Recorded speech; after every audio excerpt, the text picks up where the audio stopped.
और देखिए, वक्फ संशोधित कानून को चुनौती देने का यह पूरा मामला है। सुप्रीम कोर्ट अब 20 मई को करेगा सुनवाई। सुप्रीम कोर्ट अगली सुनवाई में करेगा विचार। मामले में अंतरिम आदेश देने पर विचार किया जाएगा। तो ये अपडेट आप तक पहुंचा रहे हैं। वक्फ कानून पर सुप्रीम कोर्ट में सुनवाई। वक्फ बोर्ड में नई नियुक्तियों पर रोक लगाई थी और केंद्र का हलफनामा यह था कि एक्ट पूरी तरह से संवैधानिक है। अब इस पूरे मामले को लेकर आपको बताएं कि सुनवाई होगी, 20 मई को सुनवाई होगी। और सुमित इस खबर पर एक अपडेट के साथ कनेक्ट हो गए, हमारे लीगल एडिटर। सुमित, वक्फ संशोधित कानून को चुनौती देने का यह पूरा मामला है। सुप्रीम कोर्ट में 20 मई को सुनवाई होनी है, क्या कुछ जानकारी है?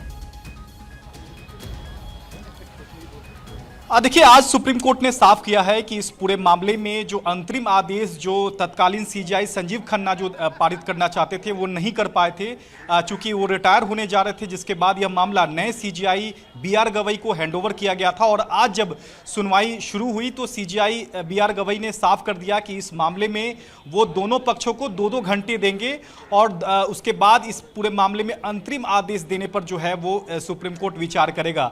चूंकि जो वक्फ बाय यूजर और फिर जो गैर मुस्लिमों को वक्फ काउंसिल और वक्फ बोर्ड में शामिल करने का जहां तक मसला है, जिसमें सरकार ने खुद ही सुप्रीम कोर्ट में कहा था कि ऐसे प्रावधान को फिलहाल लागू नहीं किया जाएगा, इस पर सुप्रीम कोर्ट क्या अंतरिम आदेश देगा या फिर इस पर रोक रहेगी, इस पर कोर्ट दोनों पक्षों को 2-2 घंटे देने के बाद अगली सुनवाई में इस पर आदेश सुरक्षित रख लेगा। तो निश्चित तौर पर वक्फ संशोधन कानून को जो चुनौती देने वाली जो तमाम याचिकाएं हैं उसको 20 मई के लिए सुप्रीम कोर्ट ने लिस्ट कर दिया है और उस दिन विस्तार से सुप्रीम कोर्ट सुनवाई करेगा अंतिम आदेश देने पर। चूंकि आज इस पूरे मामले में विष्णु शंकर जैन ने इस मामले को उठाया था और कहा था कि हमने 1995 वक्फ एक्ट को भी चैलेंज किया है, उसके साथ इस मामले की सुनवाई की जाए। लेकिन इस पर सीजेआई ने क्लैरिफाई कर दिया कि वक्फ एक्ट जो 2025 है और 1995 के साथ हम इस मामले की सुनवाई कैसे कर सकते हैं।